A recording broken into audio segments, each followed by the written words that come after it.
ओम नमः शिवाय। हर हर महादेव। भक्तों, आज श्रवण करेंगे श्रावण मासिक शिवरात्रि की व्रत कथा। यह व्रत कथा भगवान शिव की अनुग्रह दृष्टि से जुड़ी हुई है। पौराणिक कथा के अनुसार एक समय एक ब्राह्मण नाम का श्रद्धालु अपने गांव में रहता था। उसकी पत्नी बहुत धार्मिक थी और हर मास की कृष्णा पक्ष की चतुर्दशी तिथि को मासिक शिवरात्रि व्रत करती थी। अपनी पत्नी की आदतों को देखकर ब्राह्मण यह व्रत करने लगा। एक बार मासिक शिवरात्रि के दिन ब्राह्मण और उसकी पत्नी ने भगवान शिव की पूजा संगीत सहित की और उनके चरणों में अपनी भक्ति प्रकट की। उन दोनों ने पूरे श्रद्धा भाव से व्रत किया और भगवान शिव से आशीर्वाद मांगा कि वे सदैव उन पर अपनी कृपा बनाए रखे। व्रत रखने के बाद ब्राह्मण और उसकी पत्नी ने गांव के पार्थिकों को बुलाया और उन्हें अपनी क्षमता के अनुसार दक्षिणा दी। इसी दिन को भिक्षाटनी भी कहते हैं, जिसमें भक्त अपने अछूत और पवित्र भाग्य को दूसरे लोगों के साथ साझा करता है। उसी समय गांव में एक बहुत गरीब ब्राह्मण आया जो बहुत ही दीन और दुखी था। ब्राह्मण और उसकी पत्नी ने उसे भोजन करने के लिए बुलाया और उसे भगवान शिव की कृपा से पूर्ण हुआ भोजन खाने को दिया। इस प्रकार मासिक शिवरात्रि व्रत करने से ब्राह्मण और उसकी पत्नी ने न सिर्फ अपना अछूत साझा किया बल्कि दुखी लोगों को भी अपने साथ भोजन कराने का सौभाग्य प्रदान किया। इसके बाद उन्हें भगवान शिव की कृपा प्राप्त हुई और उनकी सभी मनोकामनाएं पूरी हो गई। प्रेम से बोलिए हर हर महादेव। एक बार पार्वती ने भगवान शिव शंकर से पूछा, ऐसा कौन सा श्रेष्ठ तथा सरल व्रत पूजन है जिससे मृत्यु लोक के प्राणी आपकी कृपा सहज ही प्राप्त कर लेते हैं। उत्तर में शिवजी ने पार्वती को शिवरात्रि के व्रत के विधान बताकर यह कथा सुनाई। एक गांव में एक शिकारी रहता था। पशुओं की हत्या करके वह अपने कुटुंब को पालता था। वह एक साहूकार का ऋणी था, लेकिन उसका ऋण समय पर न चुका सका। क्रोधवश साहूकार ने शिकारी को शिव मठ में बंदी बना लिया। संयोग से उस दिन शिवरात्रि थी। शिकारी ध्यान मग्न होकर शिव संबंधी धार्मिक बातें सुनता रहा। चतुर्दशी को उसने शिवरात्रि की कथा भी सुनी। संध्या होते ही साहूकार ने उसे अपने पास बुलाया और ऋण चुकाने के विषय में बात की। शिकारी अगले दिन सारा ऋण लौटा देने का वचन देकर बंधन से छूट गया। अपनी दिनचर्या के भांति वह जंगल में शिकार के लिए निकला, लेकिन दिन भर बंदी गृह में रहने के कारण भूख प्यास से व्याकुल था। शिकार करने के लिए वह एक तालाब के किनारे बेल वृक्ष पर पड़ाव बनाने लगा। बेल वृक्ष के नीचे शिवलिंग था जो बेल पत्रों से ढका हुआ था। शिकारी को उसका पता न चला। पड़ाव बनाते समय उसने जो टहनियां तोड़ी वो संयोग से शिवलिंग पर जा गिरी। इस प्रकार दिन भर भूखे प्यासे शिकारी का व्रत भी हो गया और शिवलिंग पर बेलपत्र भी चढ़ गए। एक पहर रात्रि बीत जाने पर एक गर्भिणी मृग तालाब पर पानी पीने पहुंची। शिकारी ने धनुष पर तीर चढ़ाकर जयो ही प्रयंचा खींची। मृगी बोली, मैं गर्भिणी हूँ, शीघ्र ही प्रसव करूंगी। तुम एक साथ 2 जीवों की हत्या करोगे जो ठीक नहीं है।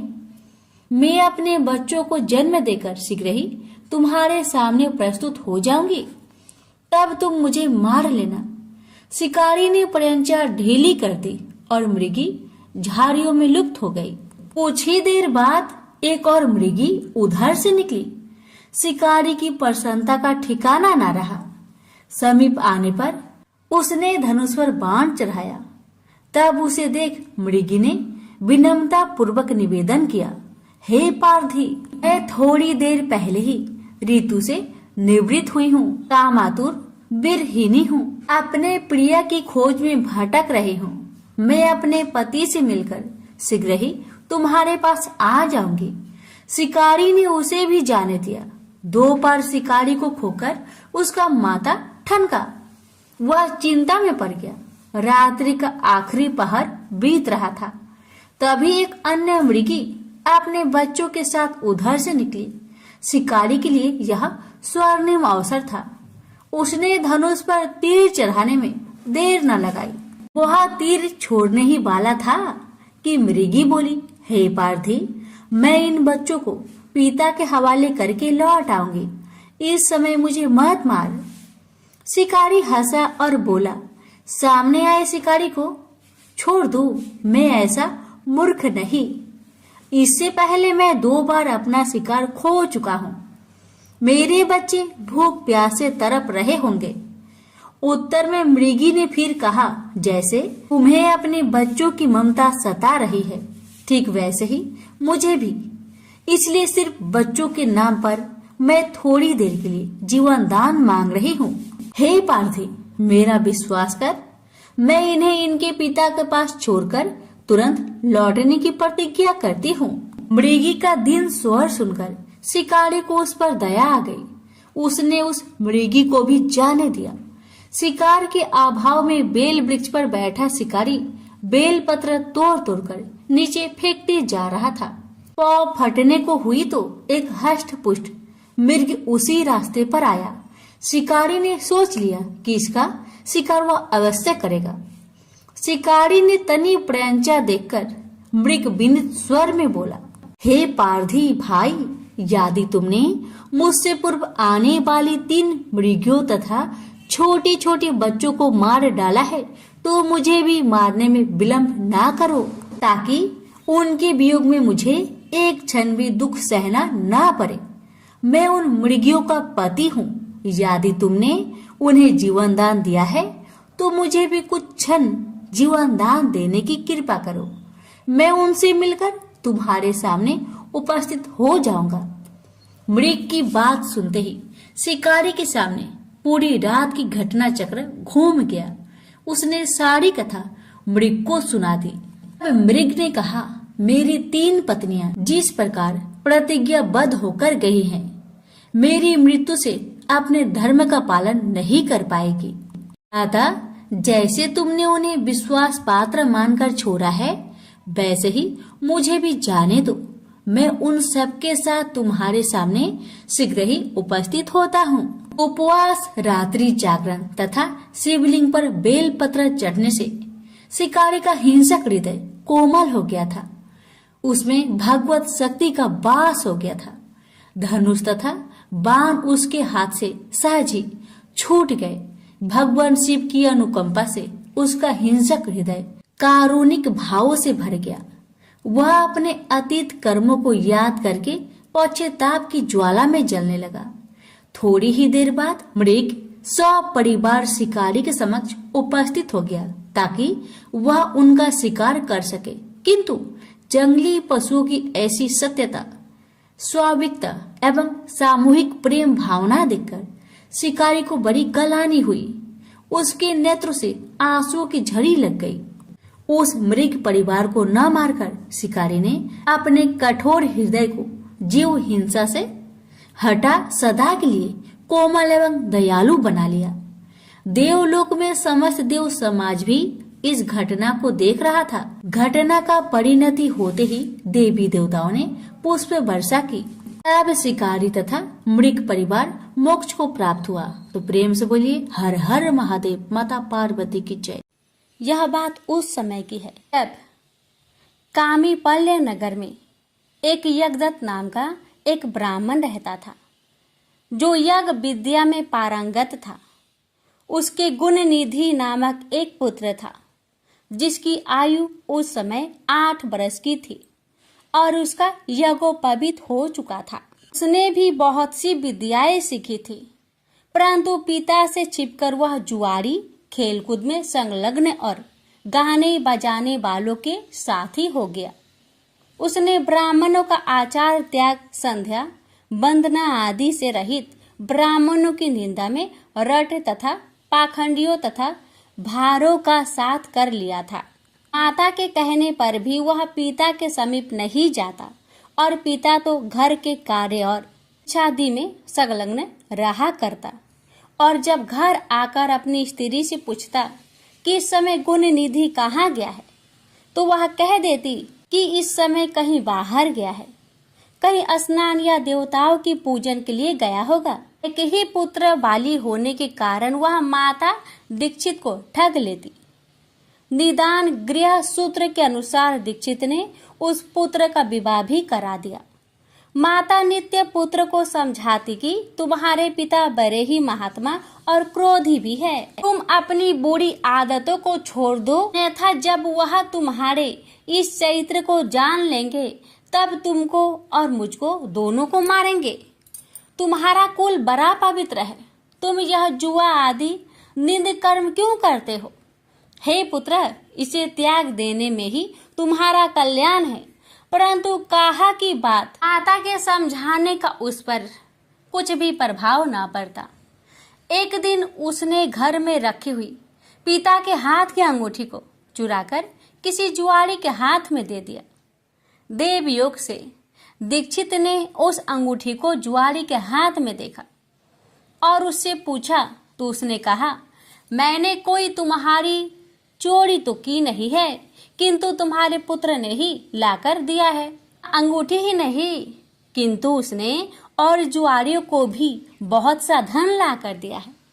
परंतु आश्चर्य है कि तुम जैसा पंडित अपने पुत्र को क्यों नहीं जान सके। लज्जा के मारे दीक्षित का सिर झुक गया। वह सिर झुकाए और वस्त्रों से अपना मुख ढके हुए अपने घर गया और घर में जाकर पत्नी से बोला कि हे दीक्षित की धूर्त पत्नी, भला यह तो कहो वह तेरा गुण निधि पुत्र कहाँ है?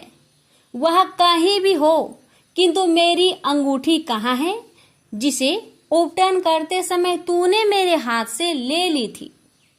उसने कहा, मैंने कहीं रख दी है, स्मरण नहीं आ रहा है, क्योंकि मध्या का समय है और इस समय स्नान आदि में संलग्न हूँ, क्योंकि अतिथियों का आगमन का समय बीता जा रहा है, जबकि पकवान आदि भी मुझे शीघ्र तैयार करने हैं। पूजा की सामग्री भी तो अभी एकत्र ना कर सकी हूँ।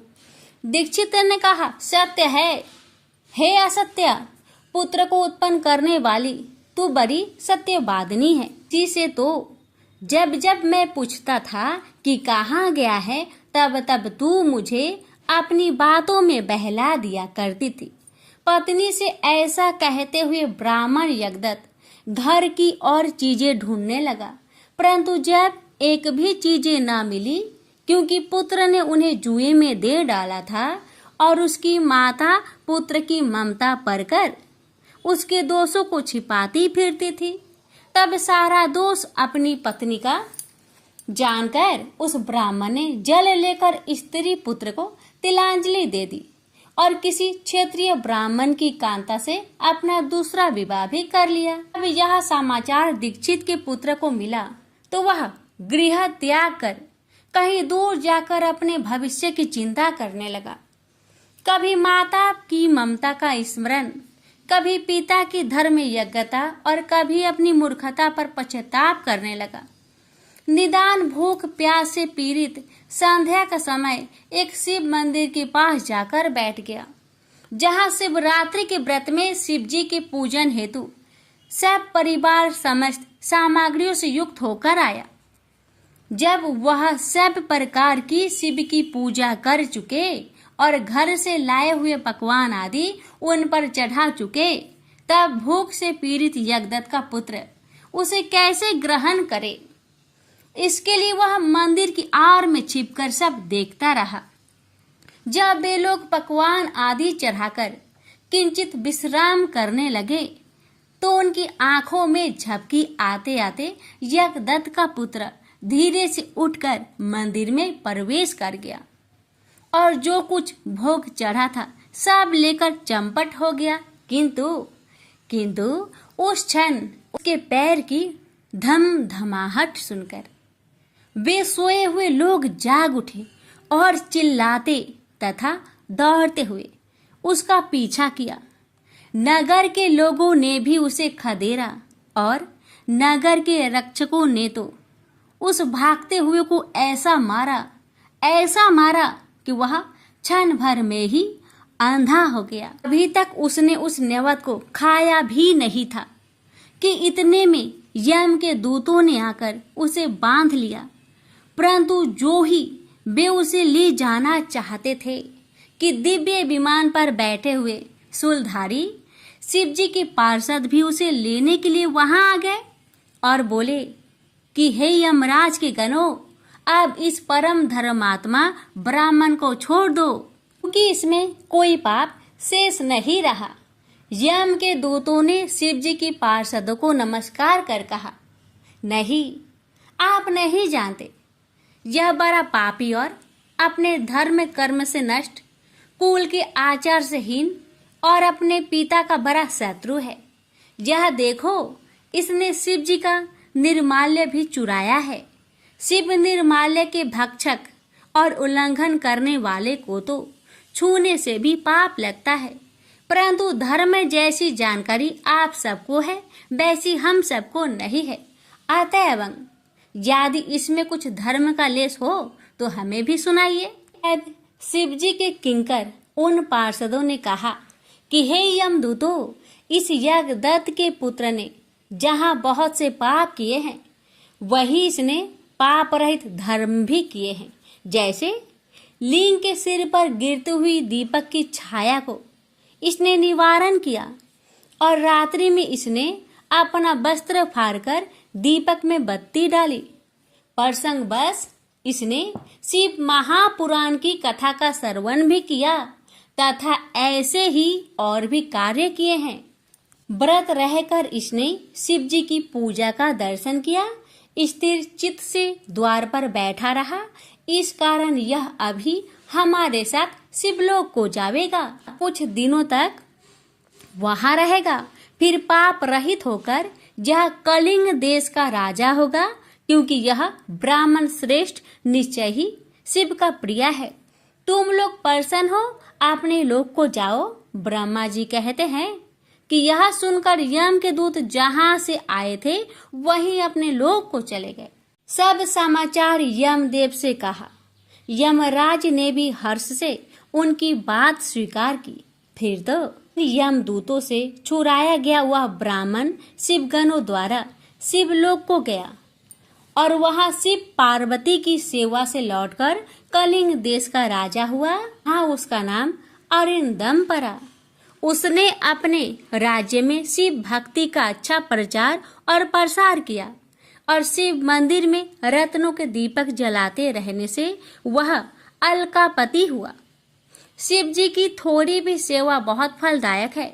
यज्ञदत्त के पुत्र गुण निधि का यह चरित्र जो भी सुनेगा उसकी सब कामनाएं पूर्ण होगी और उसे बड़ा संतोष प्राप्त होगा। तो प्रेम से बोलिए हर हर महादेव, माता पार्वती की जय। भगवान शिव की पहली पत्नी सती थी। यह विवाह उन्होंने सती के पिता दक्ष की इच्छा के विरुद्ध किया था। दक्ष उनका अपमान करने के अवसर ढूंढा करते थे। पिता के ऐसे व्यवहार से लज्जित होकर सती ने अपना शरीर त्याग दिया। उनकी मृत्यु के बाद शिव हिमालय पर जाकर फिर से तपस्या में लीन हो गए। जिस उपवन में भगवान शिव ध्यान करते थे उसके निकट ही पर्वतराज हिमवान रहता था। उसने स्वर्ग की अप्सरा मेनका से विवाह किया था। कुछ वर्ष बाद मेनका ने एक पुत्री को जन्म दिया। उसका नाम रखा पार्वती। वास्तव में सती ने ही फिर से पार्वती के रूप में जन्म लिया था। वर्ष पर वर्ष बीते और पार्वती ने युवावस्था में प्रवेश किया।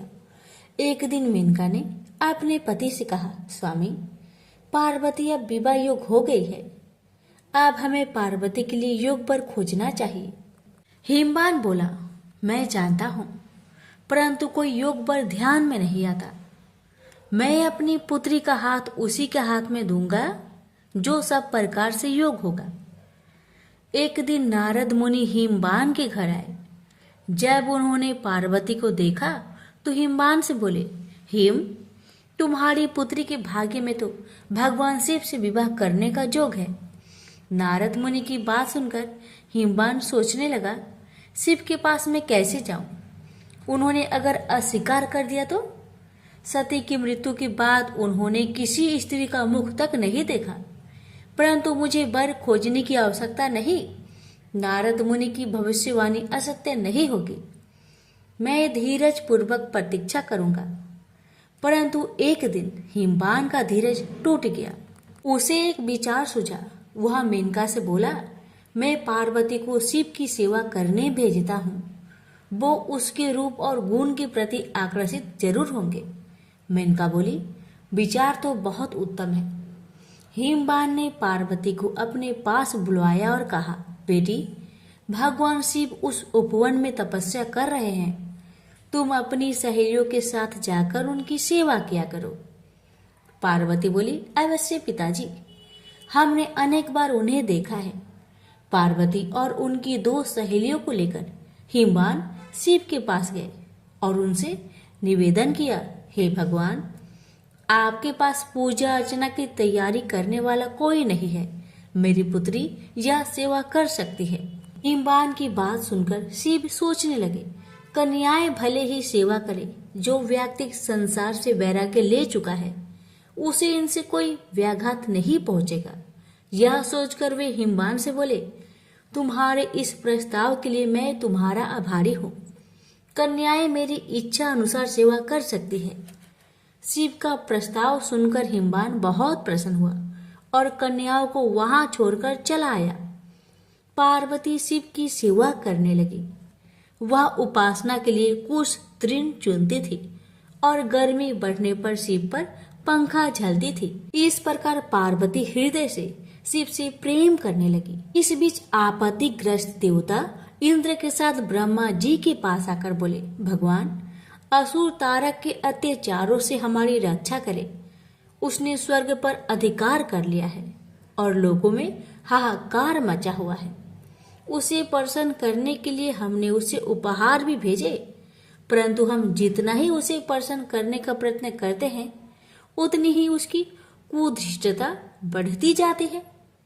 हमारी आपसे प्रार्थना है कि हमें कोई ऐसा नेता प्रदान कीजिए जो हमें उसके अत्याचारों से त्राण दिलाए। ब्रह्मा जी असहाय होकर बोले, प्रिय पुत्रों, मैं चाहते हुए भी तुम्हारी सहायता नहीं कर सकता। तारक को मैंने एक बार वरदान दिया था, उसी से वह इतना बलवान हो गया है। मैं भी उसका नाश नहीं कर सकता, परंतु एक उपाय है। शिव का पार्वती से विवाह विधि का विधान है। तुम जाओ और शिव पार्वती की सुंदरता का भान कराओ। शिव और पार्वती का जो पुत्र होगा वही तुम्हारा नेता बनकर तारक का वध करेगा। ब्रह्मा जी की बात सुनकर देवराज इंद्र सीधे प्रेम के देवता काम के पास पहुंचे और बोले, कामदेव, मैं तुम्हारे पास एक आवश्यक काम से आया हूं। तुम शिव पर अपना जादू चलाओ ताकि वे पार्वती से विवाह कर ले।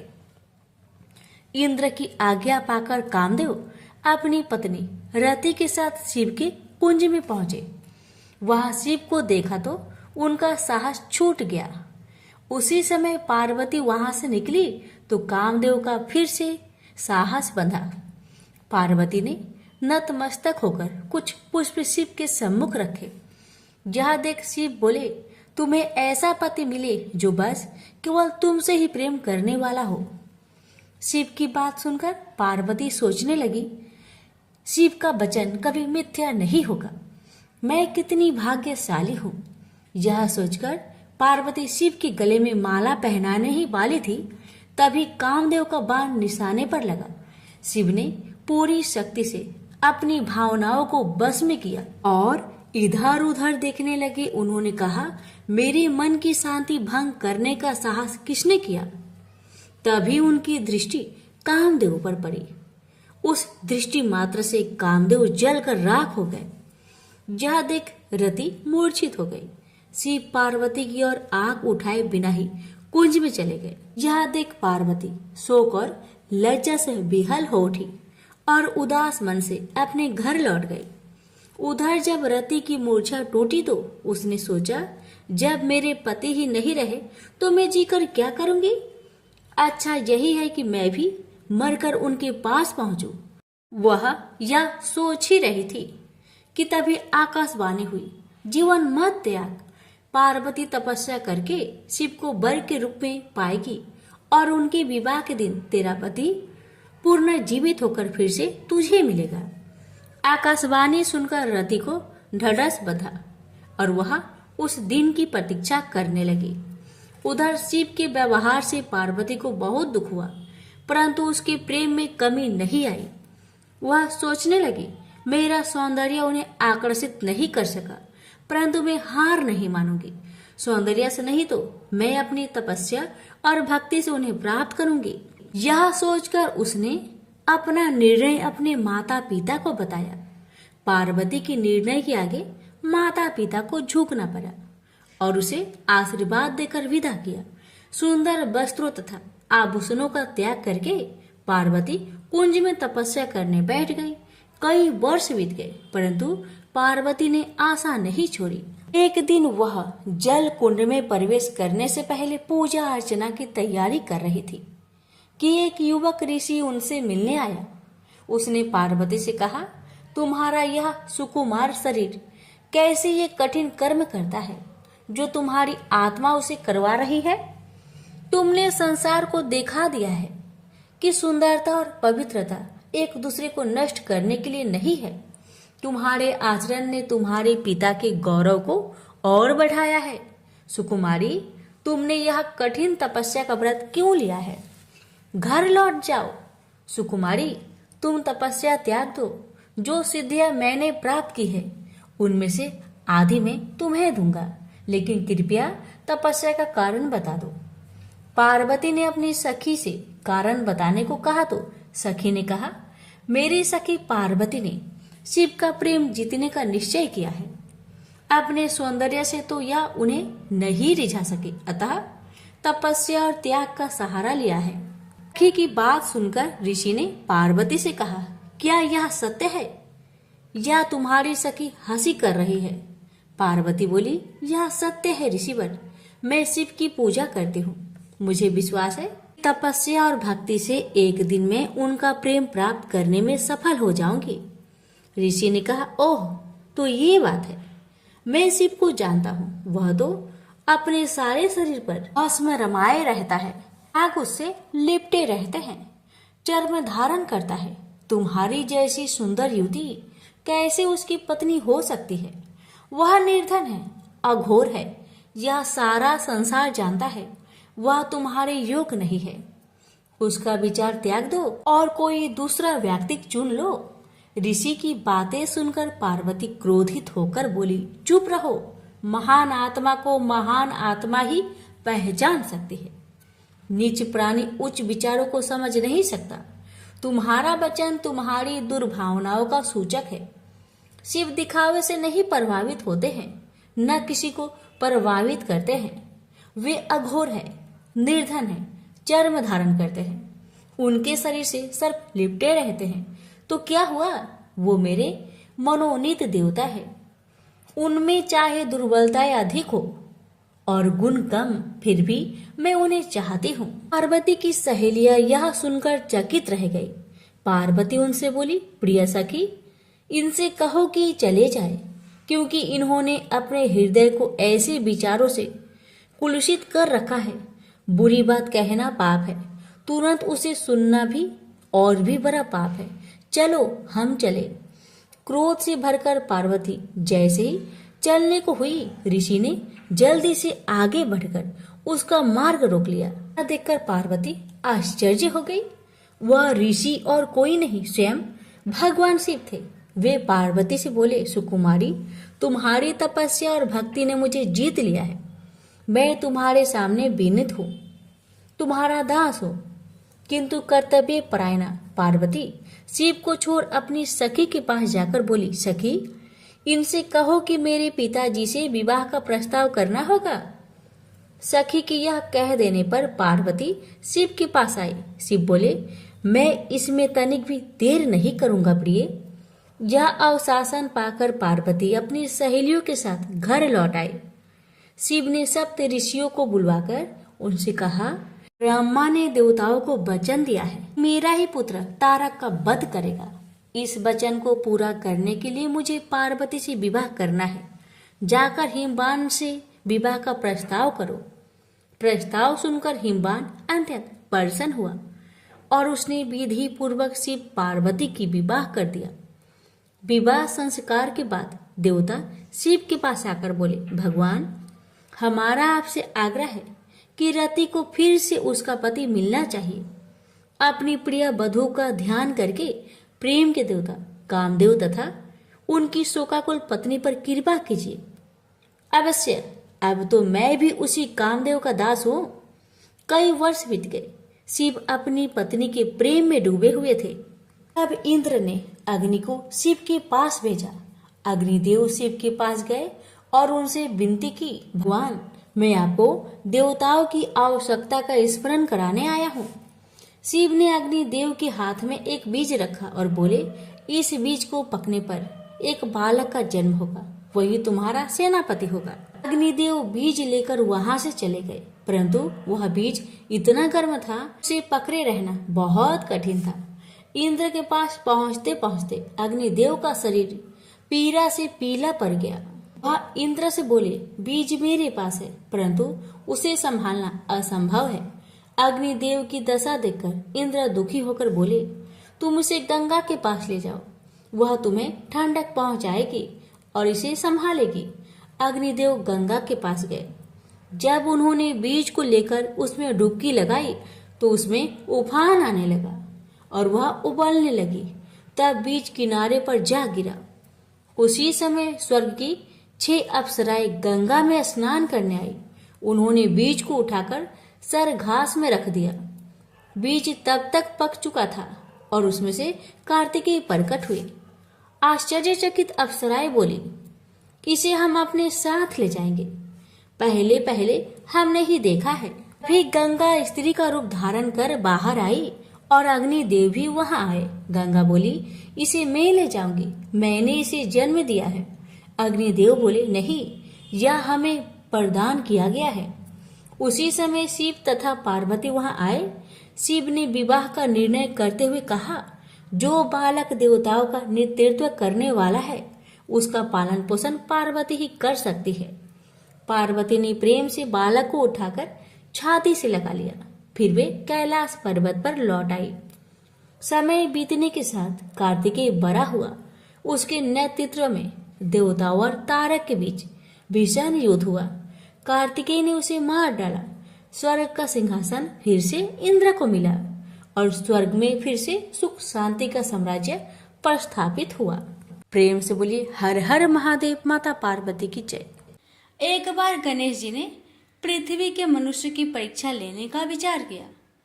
वे अपना रूप बदलकर पृथ्वी पर भ्रमण करने लगे। उन्होंने एक बालक का रूप बना लिया। एक हाथ में एक चम्मच में दूध ले लिया और दूसरे हाथ में एक चुटकी चावल ले लिए और गली गली घूमने लगे। साथ ही साथ आवाज लगाते चल रहे थे, कोई मेरे लिए खीर बना दे, कोई मेरे लिए खीर बना दे। कोई भी उन पर ध्यान नहीं दे रहा था, बल्कि लोग उन पर हंस रहे थे। वे लगातार एक गांव के बाद दूसरे गांव इसी तरह चक्कर लगाते हुए पुकारते रहे, पर कोई खीर बनाने के लिए तैयार नहीं था। सुबह से शाम हो गई। गणेश जी लगातार घूमते रहे। एक बुढ़िया थी, शाम के वक्त अपनी झोपड़ी के बाहर बैठी हुई थी। तभी गणेश जी वहां से पुकारते हुए निकले कि कोई मेरी खीर बना दे, कोई मेरी खीर बना दे। बुढ़िया बहुत कोमल हृदय वाली स्त्री थी। उसने कहा, बेटा, मैं तेरी खीर बना देती हूँ। गणेश जी ने कहा, माई, अपने घर में से दूध और चावल लेने के लिए बर्तन ले आओ। बुढ़िया एक कटोरी लेकर जब झोपड़ी के बाहर आई तो गणेश जी ने कहा, अपने घर का सबसे बड़ा बर्तन लेकर आओ। बुढ़िया को थोड़ी झुलझुलाहट हुई, पर उसने कहा, चलो बच्चे का मन रख लेती हूँ। और अंदर जाकर वह अपने घर का सबसे बड़ा पतीला लेकर बाहर आई। गणेश जी ने चम्मच से पतीले में दूध उड़ेलना शुरू किया। तब बुढ़िया के आश्चर्य की सीमा ना रही।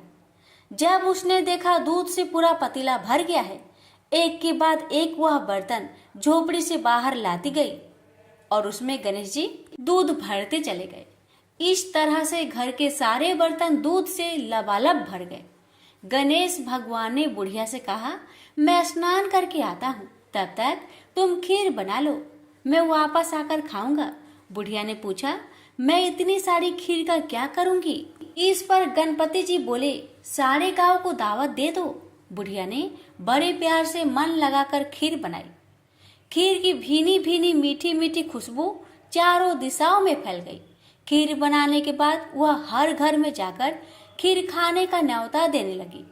लोग उस पर हंस रहे थे। बुढ़िया के घर में खाने को दाना नहीं और यह सारे गांव को खीर खाने की दावत दे रही है।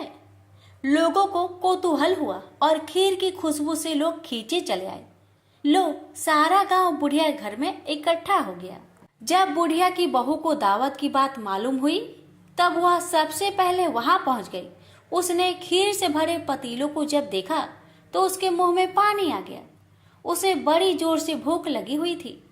उसने एक कटोरी खीर निकाली और दरवाजे के पीछे बैठकर खाने को तैयार करने लगी। इसी बीच एक छींटा गिर गया और गणपति जी का भोग लग गया और वो प्रसन्न हो गए। अब पूरे गांव को खाने की दावत देकर बुढ़िया वापस अपने घर आई। उसने देखा बालक वापस आ गया था। बुढ़िया ने कहा, बेटा खीर तैयार है, भोग लगा लो। गणपति जी बोले, माँ भोग तो लग चुका है, मेरा पेट पूरी तरह से भर गया है, मैं तृप्त हूँ, अब तू खा, अपने परिवार और गांव वालों को खिला। बुढ़िया ने कहा, यह तो बहुत ज्यादा है, सबका पेट भर जाएगा, इसके बाद भी यह बच जाएगी। उस बची खीर का मैं क्या करूंगी? इस पर गणेश जी बोले, उस बची खीर को रात में अपने घर के चारों कोनों में रख देना। और बुढ़िया ने ऐसा ही किया। जब सारा गांव जी भरकर खा चुका, तभी ढेर सारी खीर बच गई। उसने उसके पत्रों को अपने घर के चारों तरफ रख दिया। वहां उठकर उसने क्या देखा? पतीले में खीर के स्थान पर हीरे, जवाहरात और मोती भर गए हैं। वह बहुत खुश हुई। उसकी सारी दरिद्रता दूर हो गई। वह आराम से रहने लगी। उसने गणपति जी का एक भव्य मंदिर बनवाया और साथ में एक बड़ा सा तालाब भी खुदवाया। इस तरह उसका नाम दूर दूर तक प्रसिद्ध हो गया। उस जगह वार्षिक मेले लगने लगे। लोग गणेश जी की कृपा प्राप्त करने के लिए उस स्थान पर पूजा करने और मान्यताएं मानने के लिए आने लगे। गणेश जी सबकी मनोकामनाएं को पूरी करने लगे। प्रेम से बोलिए गणेश भगवान की जय। लापसी तपसी की कथा। एक लापसी था, एक तपसी था। तपसी हमेशा भगवान की तपस्या में लीन रहता था। लापसी रोजाना सवा सेर की लापसी बनाकर भगवान का भोग लगाकर जीम लेता था। एक दिन दोनों लड़ने लगे। लापसी बोला, मैं रोज भगवान की तपस्या करता हूँ, इसलिए मैं बड़ा हूँ। लापसी बोला कि मैं रोज भगवान को सवा सेर लापसी का भोग लगाता हूँ, इसलिए मैं बड़ा हूँ। नारद जी वहां से गुजर रहे थे। दोनों को लड़ता देखकर उनसे पूछा कि क्यों तुम लड़ रहे हो? लापसी ने खुद को बड़ा होने का कारण बताया और तपसी ने अपना कारण बताया। नारद जी बोले, तुम्हारा फैसला मैं कर दूंगा। दूसरे दिन लापसी और तपसी नहाकर अपनी रोज की भक्ति करने आए तो नारद जी ने छुपकर 1.25 करोड़ की एक एक अंगूठी उन दोनों के आगे रख दी। तपसी की नजर जब अंगूठी पर पड़ी तो उसने चुपचाप अंगूठी उठाकर अपने नीचे दबा ली। लापसी की नजर अंगूठी पर पड़ी लेकिन उसने ध्यान नहीं दिया। भगवान को भोग लगाकर लापसी खाने लगा। नारद जी सामने आए तो दोनों ने पूछा कि कौन बड़ा? तो नारद जी ने तपसी को खड़ा होने को कहा।